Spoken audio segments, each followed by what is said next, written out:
Welcome to On the Couch, and round 24 is in the books with only one round remaining from all the way back in opening round. Who could forget Cyclone Alfred, and that will be the Gold Coast versus Essendon on Wednesday night. You can catch that live here on Fox Footy. But to delve into the round 24 action and the season that has been, the boys are here on the couch. And boys, let's start with the all-important ladder after round 24, Brownie, with that little bit of an asterisk on Wednesday night.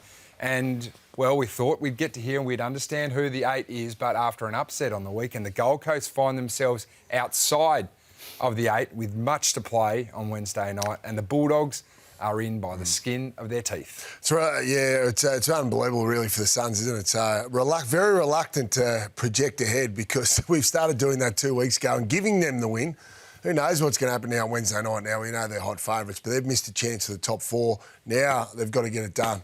The last chance to learn. So we do get that playing game after all. We get a bit of a playing game, but the two finals. Wild card. The wild card, well, maybe a wild card come up next year, Brownie, but the two finals that are locked in are the qualifying finals. Adelaide will play Collingwood on Thursday night. You can see there in a rematch of only 2 weeks ago in a fantastic game over there in the Adelaide Oval. That is going to be absolutely pumping. Some spice there. Pumping. And, of course, the Geelong Football Club, who finish in second position, will play last year's champs, the Brisbane Lions, I reckon the Friday night at the G. Yeah, gut feel is too. There hasn't been many big games on a Friday night in Melbourne for quite a while, has there? So, I think Geelong-Brisbane, that's obviously going to fill the MCG. And we know Adelaide, they could play it on a Tuesday night. There'll be 50,000 people there, especially playing against the Pies. We'll find out the rest of the finals equation after Wednesday night. Let's go to a tried and true measure of the Premiers, and that is the Premiership window, Bucks. And we're going to have a look at what it looks like after round 21. Only 3 weeks ago we looked at it, and you can see the sides that are in there. The Bulldogs, of course, just on the line, but certainly 4 contenders there. We can see that differentiation between top 9, bottom 9. That turned up really quickly, and then that's where we've ended. The Pies and the Hawks above the line, but outside the window. Those 4 clubs that are in, and the Brisbane Lions are just snuck in there, 6th in defence, 6th in offence. Gold Coast. And surprise you? Yeah. Does that surprise you? Well, it sort of says to me they've had a couple, or more than a couple of games this year where they've scored heavily. I think the Richmond game, Richmond only scored 2 or 3 goals, so that is obviously big offensive and low defensive game. Those 2 sides in Hawthorn and Collingwood have just dropped off offensively. Still remain strong and really stingy on defence, but their offence have just dropped off. You're a proud Queenslander, Brownie. You've got 50-50 chance of winning it now, according to the Premiership window. Oh, the Suns and the Lions both being in there. Well, the Suns have beaten Bulldogs, Collingwood, Brisbane, Hawthorn and Adelaide. So their form against the top teams, we'll get to the top 9 later soon, but it's been pretty strong. But, yeah, they've let themselves down. So I think behind closed doors, Dimmer would be pretty disappointed with the last couple of weeks. Yeah, one side that has let themselves down and let themselves down dramatically on Sunday yesterday was the Bulldogs. They were in the Premiership window in round 21. They fall out of the Premiership window. And with the results falling the Gold Coast way on Wednesday night, they will fall out of the top 8, Bucks. It has been a bit of a fall for grace for Luke Beveridge and his Bulldogs. Yeah, we always thought that the side that was going to finish 9th was always going to be bitterly disappointed with the result, and assuming that the Suns get the job done on Wednesday. And what about this next couple of days for the Dogs? They made Monday today for the worst possible. Well, any time you don't take control of your destiny, it's no fun. It's no fun when you're relying on someone else at any stage, and this is a bit of a Hail Mary. Essendon have been decimated, and we expect the Suns to get up. But they had their opportunities. They had their chances, and their best players played really well. But Freo's ball movement was the thing that really put them to task. What caught your eye? Because we've seen JL this year, and it's been quite slow. It's been quite methodical with Bucks. It was completely different yesterday. Yeah, no, I don't. I disagree. I think at times they've shown this throughout the year, and I think Murphy Reed's been involved in the best of it. And they've been prepared to try and use that extra disposal. I mean, there's a couple of basics there not done well. Rory Lobb should have taken that ball away. But this one here, this is a long down the line contest that we see quite often. But then the defender in Cleary was the wrong side of Murphy Reed. And then Garcia's the wrong side of, I think it was Switkowski, who was through the middle. And we saw that happen 3 times in the second quarter. And it opened up the game. It opened up possibility to Fremantle because the Dogs had dominated the first quarter. And it actually put the Bulldogs defenders on notice, and they weren't able to cope with it. You say you disagree, but we really have only seen this type of football from Freo in last quarters. They've been phenomenal over last quarters in the last sort of 6 weeks, but it was from the get-go, and especially from the back half where they just put the Dogs to the sword. Well, in any mode they've won 16 games of footy throughout a year. That's exceptional. And they've been able to do it, even though they were on the cusp of not making the 8 if they had to not have won that game. But yeah, it was an outlier performance, no doubt, in terms of their scoring per se. But I think the Bulldogs actually helped them along with that as well. But have a look at that forward mix. Amos probably played his best game for a long time. Yep. Tracy and Voss are in form. But if you get 9 goals from your 3 key forwards, that's a pretty strong return. Well, you're happy with that as a head coach going into the game. And they kicked 8 goals from the back half and 2 from kick-ins. So that's an extremely positive outcome. I think Reed's been really important to the mix. Bolton was on his tucker. Fantastic yesterday, Bolton in the first half. Played a lot more centre bounce time. Yep, which was good too. I think they're finally building the game plan around Shea Bolton and Hayden Young with that speed. Yeah, absolutely. I liked it. Just didn't see enough against Brisbane. Obviously, Hayden Young's an important cog as well. So the midfield looked better balanced, didn't it? Yeah, it's a big win, though, is it? Like it's a huge win, especially after last week. In terms of what was on the line and the pressure and somewhat unwanted pressure that has fallen onto JL and the Fremantle Football Club to come over here, and I did the game. I must admit, after quarter time, I was a little bit worried because the Dogs had a lot of the ball inside their forward 50, albeit they were a lot of sort of repetitive inside 50s, boring inside 50s, long to a contest type of stuff, and the Fremantle held up really well defensively. And I must admit, at quarter time, I'm thinking this might be the Bulldogs by how much? Yeah, correct. And all their best players were playing well. They had field position, but that's the thing. Freo's back 6 could hold up. The Dogs' back 6 couldn't. But Freo's response was as good as their last week was bad against the Lions. So they've learned from that. They went to school and they did very well. The other thing when you watch the Dogs, and the numbers suggest that their form against top 9 sides and their form against bottom 9 sides, they're 2 completely different teams. So you look at their vulnerable defence, and if you've got a vulnerable defence and a really aggressive midfield group, I think there's gaps in your game, and that's what I sort of found on the weekend, that you've got guys like Bontempelli and Richards and these guys who are really highly rated. Don't get me wrong.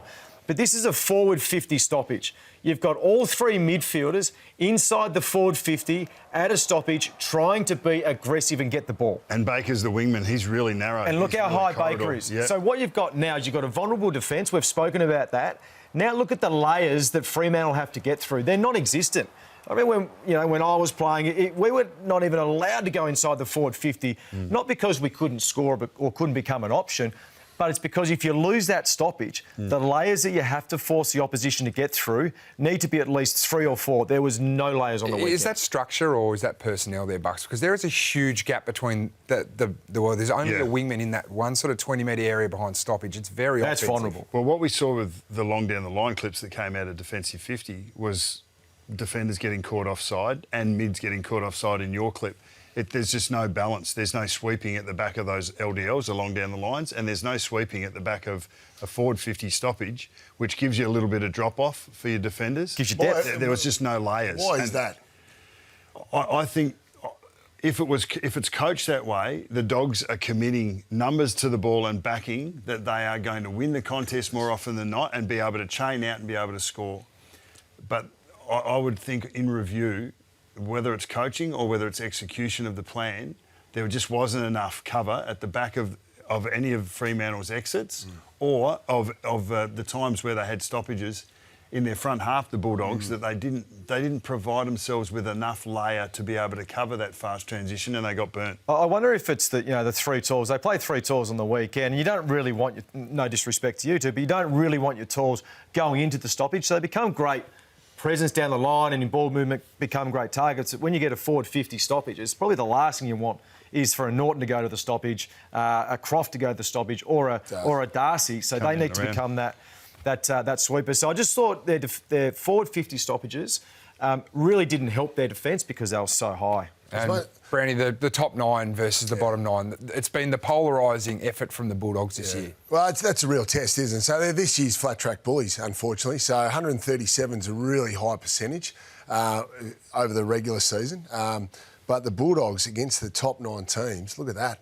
They're 2-9. So the only 2 wins they've had was against GWS twice, and their percentage is obviously a long way below 137. So that's been the issue. Have a look at these games. There you can see the 2 Giants wins. The rest of the teams they've been beaten by. If you actually look at the teams they've beaten, North Melbourne, St Kilda, Essendon twice, then Carlton, Port Adelaide, Richmond, Sydney and Melbourne. So at the end of the game, their game has been tested and it's failed against the best. So they clearly don't deserve to be in the finals. So where do you think their improvement needs to come from? Absolutely, they've got to get better behind the ball. No question about it. And whether that be structurally and personnel. Like, I look at Brisbane, because they're the benchmark, they're the premiers. Brisbane's got an elite defence. But their wingers, and Josh Dunkley especially, charge back to support their defence. Well, it doesn't lie on their top 3, though, as well. This is the thing, that the top-end talent for the Bulldogs in terms of player ratings, this is the AFL rating in the competition. They have the 3 highest-rated players. So at the moment... We can't ask any more. You cannot ask any more than these guys. So the defence you're talking about, Brownie, is being exposed. Well, it is, and Bevo, Bevo's rolled at this for a few years now when his key defenders get questioned or their one-on-one contests get questioned, but it is a reality, and it happens too often, whether it be structurally or personnel. I think it's a combination of both. It is an area they need to fix, Bucks. Well, Dale's an aggressive rebounding player, a ball winner off half-back. He has some questionable defensive contests. Yeah. I thought Johannesson... Are you saying aerial contests? Even on the ground, even one-on-ones. I thought Johannesson was average, I thought Lobb was average. So he had 3 players that lowered their colours and, to my eye, couldn't be trusted on the night to be able to execute their role. I thought the other thing that happened was Bevo was looking for changes in his team in the last couple of weeks. He brought Croft in, played 2 games, the last 2 games. Sanders went out after playing most of the year and Jones came in as the sub, and he did well when he came on. And the other one was Bustlinger, who'd only played the 7 games. Now, if he's the one that you want to go with, he should be on 14 or 15 games by this stage so that he's ready to stand up when you get to an elimination final. And whether it was through injury or whether it was looking at other options, Karmas, Jones at different times, maybe they missed a trick about not getting him more exposure before he went into a cauldron like that. Hang on. Do you see any tough guys in the Bulldogs' defence? They talk about the men's department. Would you say O'Donnell? I think O'Donnell's... He's a young player, though. He's a young player. Probably not. I think Cleary put his body on the line a few times, but then in the end got caught in those... as well. I think, where's the Dale Morris that they used to have? Where's the Easton Wood that they used to have? You need that player. Well, the Taylor Dray just retired. He was that sort of scrap-out type defender, but you're right. Once again, they're the numbers. Look... But once again, you benchmark it against the best. And where do they stack up against the best? In Brisbane, I look at a Bailey Dale. Is he a Wilmot? I loved, and we'll speak about Brisbane in a minute, I loved his game. Aggressive in terms of the way that he defends, but also provides offence. I just think at the moment, they're probably geared too much towards the offensive side of the game and scoring.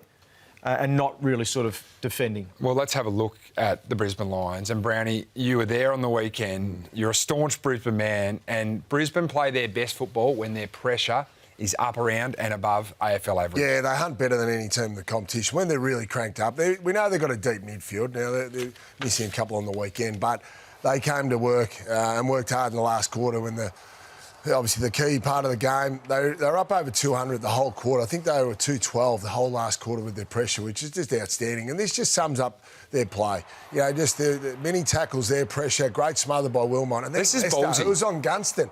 Comes forward, bang. So good. But it's a physical tackle. It's a body tackle as well. And then they celebrate it.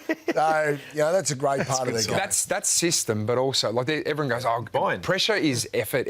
That is system. Yep. To leave Jack Gunston, arguably the hottest forward in the competition, and come up and lay that tackle, that shows full belief in the system behind the ball. One thing that the Lions have developed over the last couple of years, and we saw it, work to great effect in the grand final, in the finals last year, when they were talking about if you're dancing on ice, so you've got to make it work, and they were going fast with run and carry. They've got so many different modes that they can use the ball. They used to be a kick mark side that used to go east-west and then control the play and then go forward, and that's exactly what we saw against Fremantle last week. They just controlled the ball, and their speed of ball movement here, as you can see, it was around 86, so 100 being the average, but 65 is the one up on the top right. The distance to goal, that's north-south. So that means under 100, they were going more east-west. So they were shifting the opposition defence left and right, being prepared to possess the ball, slowly creep up the field. And 147 uncontested marks. Fremantle allowed that, but they were happy to take that. Fast forward a week, and they go up against Hawthorn, and their speed of ball movement goes above 100, so we're now above average, and their distance to goal is a little more north-south, so 100 being average. So. But even in the one game against Hawthorn, I reckon they had long down the line and then speed up. Yeah. They had kick mark to each other. They had surge, or what maybe a ruck and maul, which is what this looks like. There's no real clean disposals here as such. It's just forcing the ball forward. And as I said in the call, Brownie, it reminded me of you guys in 02, 03 when you were winning flags. Just putting the defence under so much pressure. It didn't really matter how you got it there, but just get it towards your goal. And that's what I thought the Lions were able to do to the Hawks, especially in that last part of the second quarter. How does this stack up in finals? Because I look at this and I see kicks like this and just see forward footy and think back to, I think this is Richmond 2017, the way they play. Hawthorn as well. Just get the ball forward, especially early in a big final. And this nearly was a big final, just to put the opposition under pressure. Well, they'll take whatever the opposition give them, and if they give them the kick mark, they'll take it, and they'll just take the march kicks and marks through you until they get an inside 50. If you come and press at them and they think they can find a 2v1, they'll start a run and carry and they'll go through you. Wilmot will do it. Yeah, Bailey will do it. Rayner will do it. We've seen the Lions must be so hard at the moment to try and scout for, because their offence can shift. Not quarter by quarter, but 10 minutes. It's the ultimate compliment, isn't it? And that goes to the coaching staff to upskill your players enough so they can read what's coming the other direction and then make the right decision. You're exactly right. Take what the opposition give you, and we've got different modes that we can go to. Let's talk about a side that doesn't have a different mode at the moment, the opposition, Hawthorn, and especially from kick-ins. Well, yeah, I scratched my head, and I've sort of looked at this all year, and watching the game, it was evident again. So in terms of take what the opposition give you, I don't think they're challenging the opposition enough, and too often, in my opinion, and they've got reasons for it. I would imagine it's defensively more stable. Brisbane win this one, they can come back through numbers, so it's a harder shot on goal. But I'd love to see them challenge the right-hand side more. Why? Well, Sam Mitchell, you know Sam Mitchell better than all of us, and I think he's one of the most creative players and creative coaches, and then this is just boring. Well, you're right, but so they don't take the middle of the ground. So Brisbane go, well, this is what they've given us, so we'll take the middle of the ground and we'll use that grass to then transition the ball in. This is the one that they went the other way. Now, it wasn't meant for Ward, but he only ran because he saw Amon going out to the left-hand side. Now, he tried to come back, Amon, but saw Ward in the middle of the ground. So that kick right there is as dangerous as you can get, and their ball movement flows from out. This is Brisbane. I think Brisbane are probably the best in the competition. Look at him darting around, but look how big the ground is. And they are taking advantage of the standard mark on the rule better than any side in the competition, I think. So it doesn't... I know the numbers for Hawthorn are good in terms of not allowing the opposition to score from kick-ins and scoring themselves from kick-ins, but I just wonder whether the opportunity is there for them to explore a little bit more. I'll just give you two numbers. So from a kick-in, the next possession, 38% of the next possession is an uncontested possession. That is the lowest in the AFL, the lowest. So they're playing contested footy from kick-ins. The next possession from a kick-in, 24%, is the most in the AFL. So to give you a bit of a comparison, Brisbane is set at 64%. So they're only the seventh highest in terms of the uncontested possession. They sit at 12% for the contested possession. That's the fifth lowest. So are Hawthorn a contested or an uncontested side? Well, they're a contested side. Yep. Yeah. Would you like to see them play more uncontested football? When I see them play really well, it's Amon. never going to be uncontested.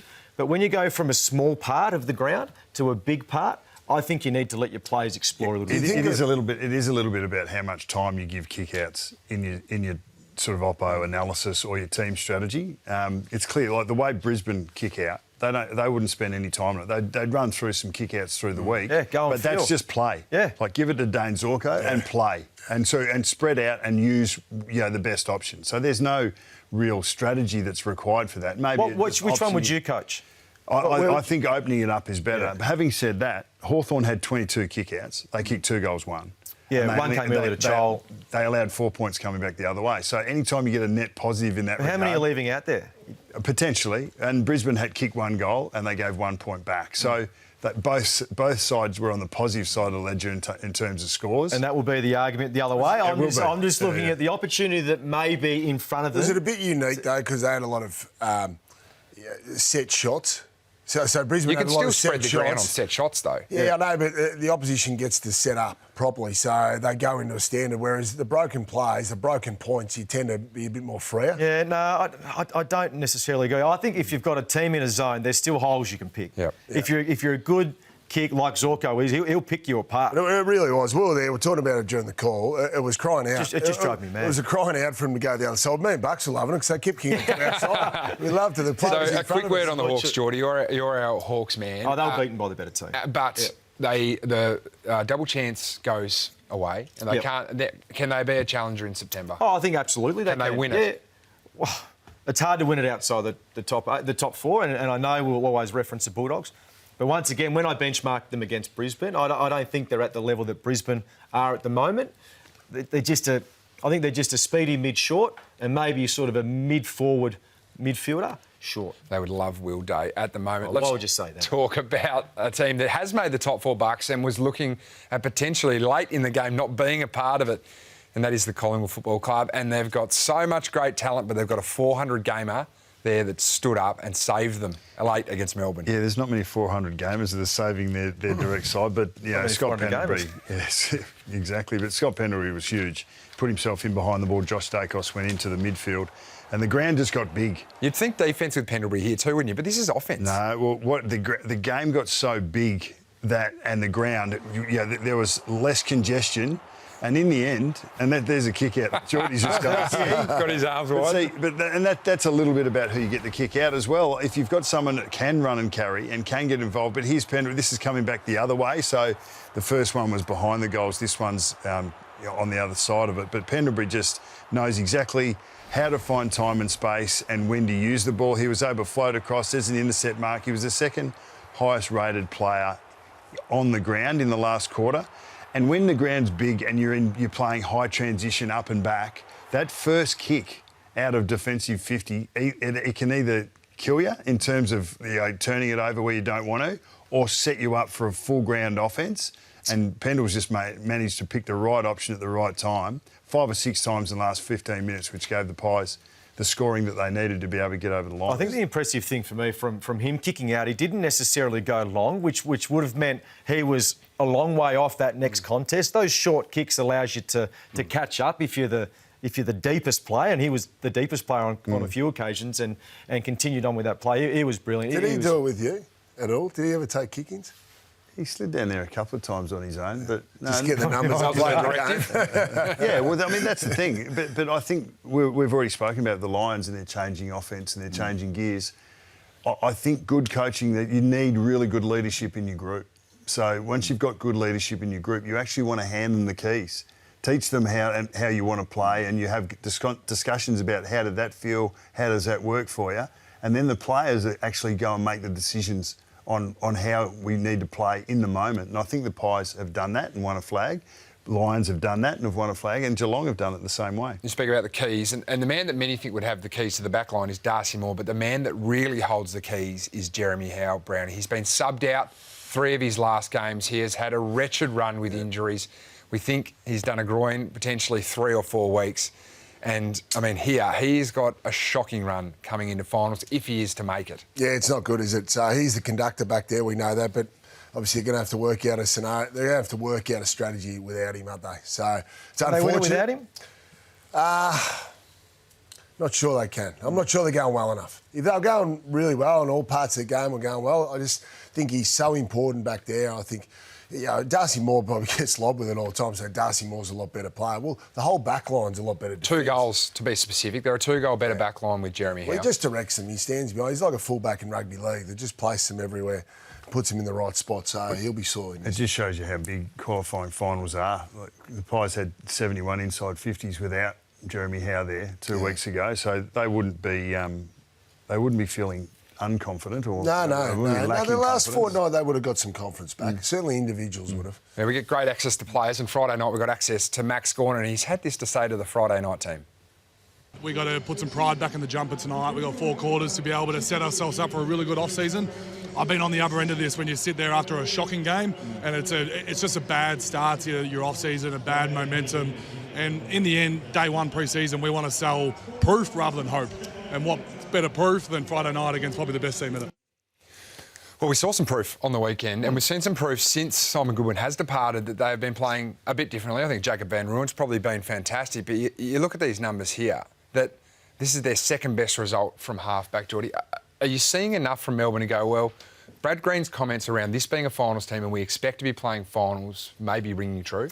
Yeah, and that's the second best of Melbourne. So like they're not huge numbers, but it's certainly an improvement from the way that Melbourne were playing. I mean, they just, for me, and you know, we watch a lot of football, they just look like a different side. They look like a side that, you know, you speak about how much do you coach certain elements of your game. It looked like they hadn't really been coached that week. It was like, boys, just go out and play. You can open up the middle of the ground. You can be as aggressive in the middle of the ground as you want. And I think they really benefited from that. There was more chaos in the game that I think you associate with the Melbourne game. I thought Petrarca and Oliver and their spread and burst from stoppages, we hadn't seen that for a long time. So, yeah, I think it's probably further proof on maybe what this Melbourne team need in their next coach is sort of the way that I was looking at it. Maybe they have been too structured and too contest orientated. They might still have the players there to be able to play a bit more of an expansive game. And do you take note of that, Bucks? Like, do you look at that and go, I loved what I saw from Melbourne? Like maybe they have been coached too much, and from all reports, Troy Chaplin sort of just let the reins go. Is it something that you've seen? It's a pretty small sample size, 3 games, although the performance against Western Bulldogs and Collingwood was good. But Melbourne only won 2 of their last 12 games, despite having some close performances in that time. So they've only beaten North Melbourne and West Coast in that period. So they're still a fair way away from where they need to be. They definitely haven't made the most of the attributes on the list. And that's why the decision was made, no doubt. I think the younger player, there's some good signs. Like Langford's the highest rated player on the ground. So he's clearly going to be a star going forward. He certainly was. Well, we've got a big Wednesday night coming up here on Fox, a season-defining game for the Gold Coast Suns against Essendon. It's going to be all live here Wednesday night. You're playing for a finals campaign. If you need me to sit there and give you a motivational speech to want to play your first finals campaign in our organisation's history, then you're playing the wrong game. The players have got to pick themselves up. They've got to lead from the front. They're going to take charge. I'm going to hand it over to them. And we're going to see what this group's made of, because they are made out of something special.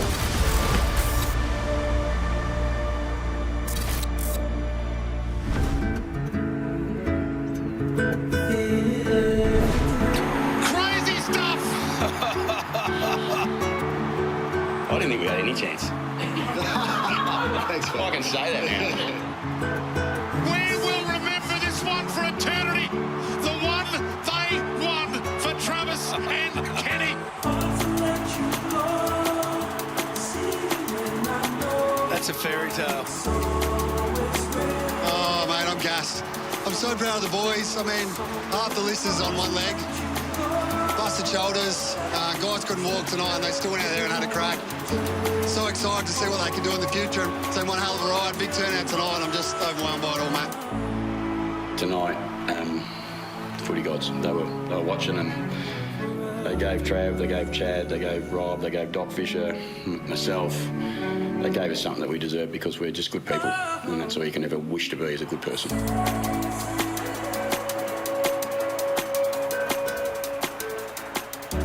Yes, what an incredible way to finish for 2 of Port Adelaide's greatest servicemen, 2 of South Australian football's greatest servicemen too. They're Ken Hinkley, 13 years, 297 games, and Travis Boak, 19 years, 387 games. And footy moves pretty fast, boys. Josh Carr's reign has started, and the fallout is Willie Rioli has retired. And Ryan Burton and Jeremy Finlayson, players they brought to their football club, have been delisted. So certainly some big movements there. How good is Honest Ken? Finally, after 24 weeks of just batting it away, we got a bit of Honest Ken, Brownie. Yeah, absolutely. It was great to see, wasn't he? He's entertained us all throughout the year. He's shown great resilience, I must admit. I don't think many people thought he would get the distance, but what a great way to be sent off. We loved him all through. And that send-off has huge ramifications, not for Port Adelaide, certainly the win for them, but for the Gold Coast Suns, who would have thought, as of today, they would be sitting in the 8, playing in their first final series. They have, well, a 4-point loss, Brownie, and certainly it was a disappointing result for Damien Hardwick's men. Yeah, it really was. So I was disappointed with their composure under pressure. The ball's a little bit slippery, but there's 2 teams out there. Port handled it, no worries at all. Now, there was heat in the game, over 40,000. The crowd was roaring, but they were showing up. And you just say this early in the last quarter, Ethan Reid, yes, younger player, but skews off the side of the boot. So golden opportunity there. You know, some of these skill errors and poor decision-making, like just not even really looking. So Flanders, you know, skews off the side of the boot. But look at that Ainsworth. He made a few mistakes and poor decisions that last quarter. Another one there, just a rough kick going forward. They need to show more composure when they had ball in hand because they did have time. Like, look at that, just not looking at all. So that's having composure under pressure, and they had many opportunities that last quarter. They've got superstars all over their field, but a lot relies in the middle. Jared Witts is the ruckman, but predominantly it's been Rowell and Anderson this year that have absolutely dominated, and sides have figured them out, Brownie, and they've gone after them, especially in the last 2 weeks. They have, yeah, that's right. They have targeted them, and it's smart to do that. So Will and Drew did a good job on the weekend. So those 2 boys, they've been reliant on them there. Tuke Miller's in there as well.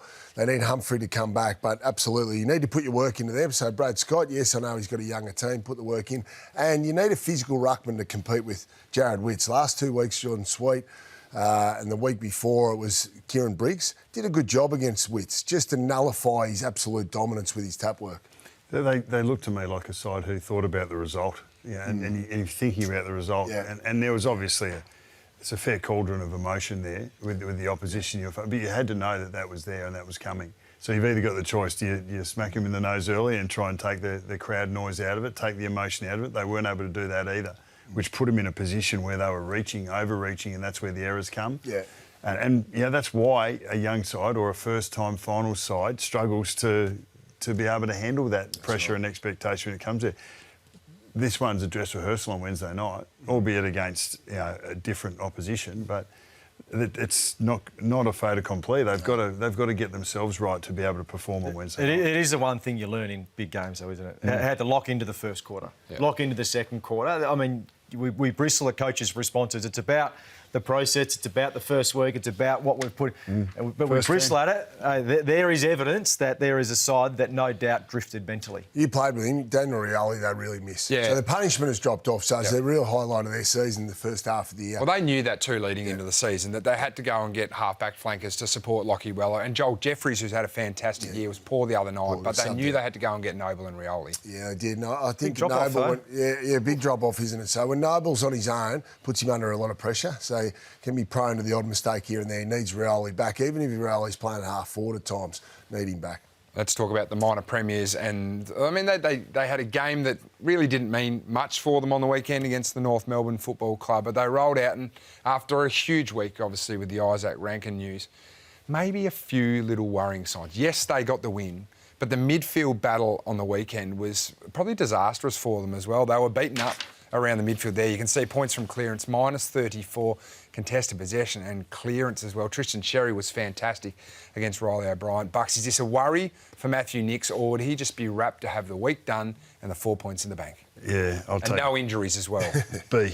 I'll take B. Yes. Yeah, I think he's just rapt to have it done and to get that game out of the way. Home and away, brilliant season for them.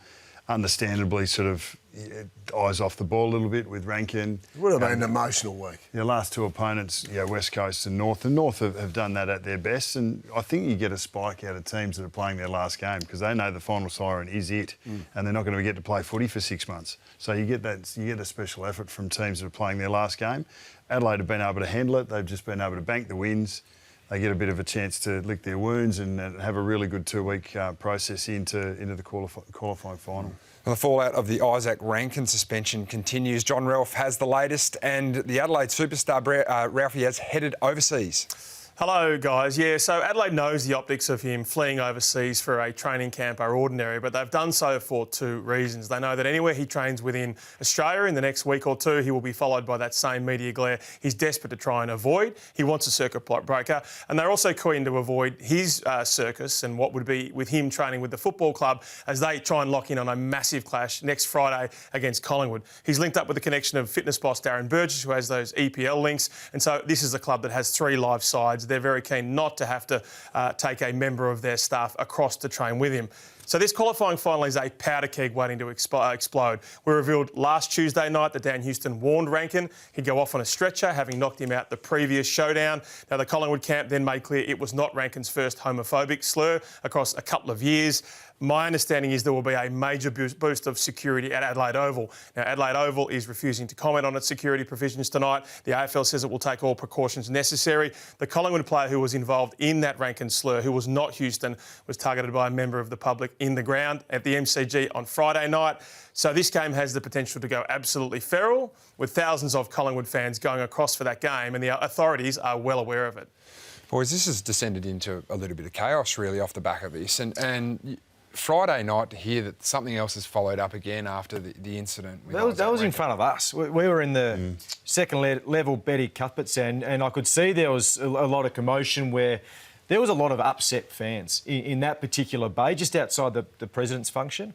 Security were involved, the police got involved, and then, I mean, I don't know what happened after that, but there was some really concerned members of the... Should the AFL be worried about this? Because things have bubbled over at Adelaide Oval before.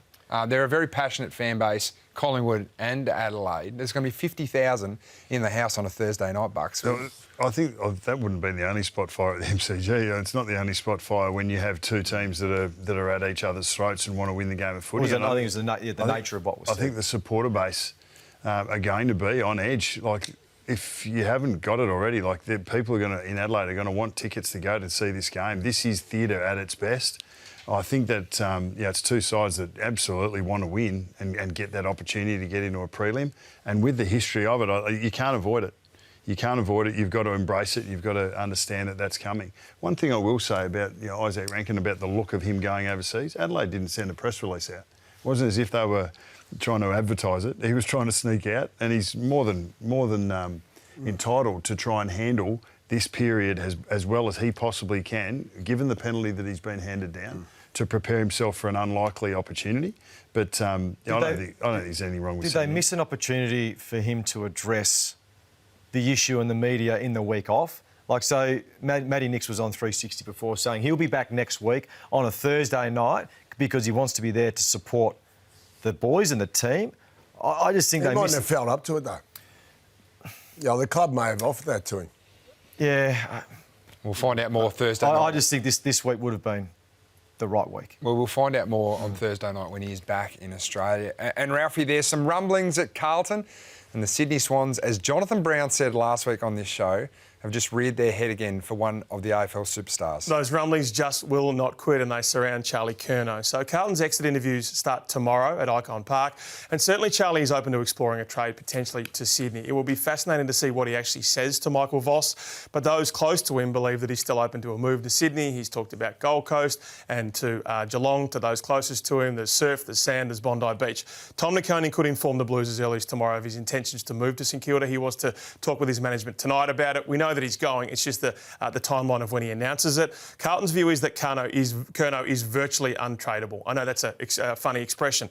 That unless they won from a deal by getting an Errol Goulden or an Isaac Heaney or a Warner, it's not happening. They're reluctant to even discuss it because then it becomes something he thinks about. But they'd have to win comprehensively from it in what is Michael Voss's last year of his contract. So, guys, I think Carlton would laugh at any collection of former VFL types, Ollie Florent types, flankers, has-beens.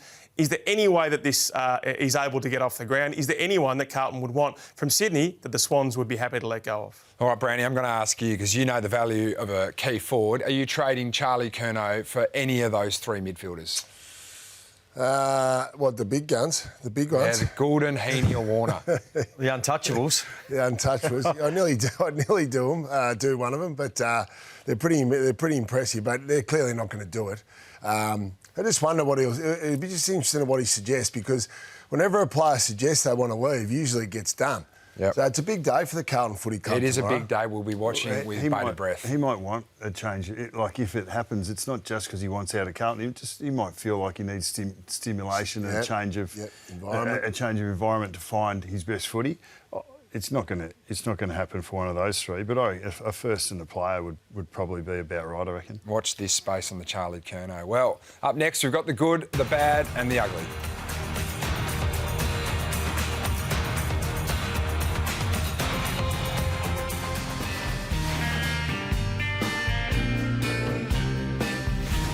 Welcome back to On the Couch. It is time for the good, the bad and the ugly, and I'm going to start with the good. And the Saints, well, they were a banana peel game for the GWS Giants on the weekend. Late in the game, though, it was our man Toby Green who stood up with a big mark here. Look at that one there. That is an absolute elevation. This one here, Jonathan Brown, like running back with a flight. Brownie, better than Sam Darcy's? Yep. Better than yours? Better than yours, Brownie? I think we all know the answer to that. Oh, there you go. Brad Hill and then Whitfield in the leg up. Thanks for coming. Mate, it was impressive, wasn't it? Zach Barnes, another tough guy in the competition. He was sensational. He wanted to send off Kenny on Friday night. Plenty of holding the balls, especially on Matty Rowell. He was his victim. It was like he had him in the crosshairs, but he tackles to dump. He does. He's got a bit of menace behind it, doesn't he? So he was outstanding. He's the most fine player in the competition, but he's got something about him, doesn't he? They had 12 holding the ball free kicks, Port Adelaide, 12-1, and they were pretty much all there. It was just great aggression. For me, I thought Darcy Wilmot was huge. You mentioned him earlier. And when you play good footy, you get away with anything. Have a look at this. Apparently, this is a weekly occurrence. Yeah, he's a recidivist here. Wet Willie. Oh, my God. Straight into the left. Facing him. And he proceeded to say he does it every week. He did not even flinch. That is a fine line. There's his numbers there, yeah. Hey, tell you what, talk about blokes that can get themselves out of contests and turn defence into attack. He looks like he's running out to a wing, and then all of a sudden he'll straighten up and then get him going down the corridor. He's been brilliant. He's been real fine. My good this week is Shawnee Manor. I'm sure collectively we all love watching this boy play, and he's been a find from Werribee. So the impact that he's had on this football club over half of last season and then this season has been profound. So he's a stoppage player. He's that high half forward that comes up to stoppage, like a Dylan Moore, an Isaac Rankine, a Pickett type. So look at that rating. Geez, that surprised a lot of people. Wow. I haven't finished yet. I was just getting to the rating. Well, mate, it's 26 goals for the season. His number 16 for 2025. Just It would reference it. surely be an All-Australian Well, I contention. would think so. From on-field to off-field, my bad was the Freo sending Sam Naismith, who's a 7-foot ex-ruckman, to do a He stood up here and nearly hit the grandstand. clandestine scouting arrangement at the Dogs training. His PI career security guard, failed, Daniel Pratt. so he's moved. Is it? Pratty, tell him to get. He's either one with a bit of niggle and a bit of Casually sipping you a latte reckon? on the way out. It's exactly the way that he played. or maybe that was deliberate. We're going to send a scout that's easily seen, and we're just going to annoy you a little bit. Next time, wear the Bulldogs full tracksuit. Get away with it. Sure. My bad was the Suns, their undisciplined effort. So the free kick out, yes, there was 12 holding the ball, so not necessarily their fault. But 33-16 free kick counts, but it was the 550-metre penalties they gave away. So undisciplined there. You've got to realise the moment, realise where the ball is in the ground. Will Powell, senior player there, so not good enough. Five's a really high number, isn't it? So Ben Long's had a few the last couple of weeks. Guys, you've got to stand up. Michael, this week is a free kick that was paid in the same game that Brown is talking about. So the McAndrew one. It's not a free kick, is it? No, I wouldn't have thought so. But the umpire obviously thought he was right there on the spot, and Georgiadis might have taken a dive forward. Did you get fined He for kicked that goal too. That was a He key did. goal. It was important. Yeah. Important piece of play. The Wayward Lions. So it nearly cost themselves the game last night. They've done it a few times with the Lions where it has cost them victory. Started off a couple of minutes into the first quarter. Charlie missed a relatively easy one. The right of screen is the problem. So normally 39%, which is not great. Last night they were 10%. What is it, Brownie? 2 goals, 17. What's wrong down that end? 10%. Well, I think all the families sit down that end, so they get a bit nervous in front of the families. That's no a bit good of feedback. So that is an issue, though. Boys, we've got some amazing staff behind the cameras here, especially our floor managers, Bree and Robbie. And Geordie tried to step in on the weekend and be a floor manager, or Craig McRae thought he was. He was going to shake his hand. No, there's the mic, Geordie. You play the role of floor manager. So much so that Tom Hawkins thought he was step in and grab the mic off Jordan Dawson and... No, let the floor managers do their work. You shake their hands. He shook the other two. Yeah, lucky. Panel members' hand. I thought he was just coming for a third. Very good, very good. Well, Thursday night is the AFL Awards night. We look forward to having that live here on Fox. There's no I in team. Thankfully for us, there is in All-Australian. Thursday night, the season's greatest individual performers are crowned.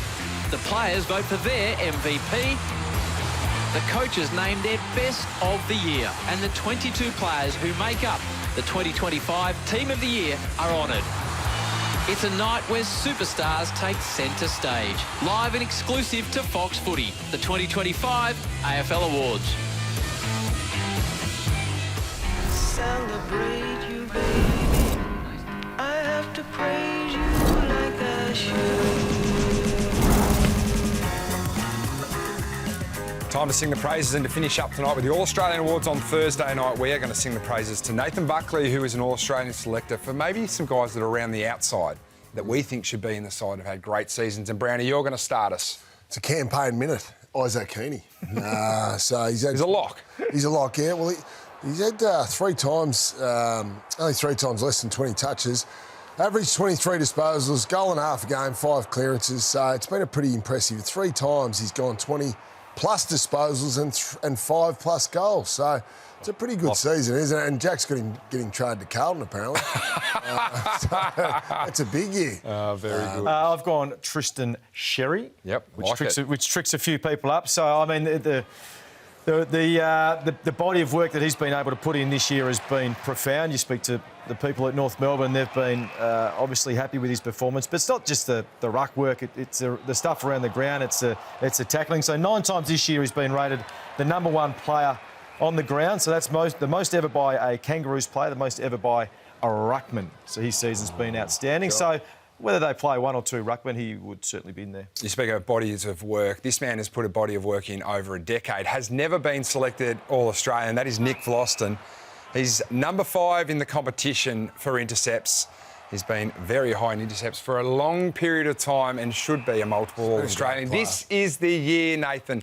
Sides are tagging him week in, week out. For a side that is going to finish 16th, you must get him in. How close are we? For one thing, I would say, there's finishing up today. Well, obviously, we have a quick meeting on Thursday morning, but there's a lot of very good players that missed the squad, let alone missed the team.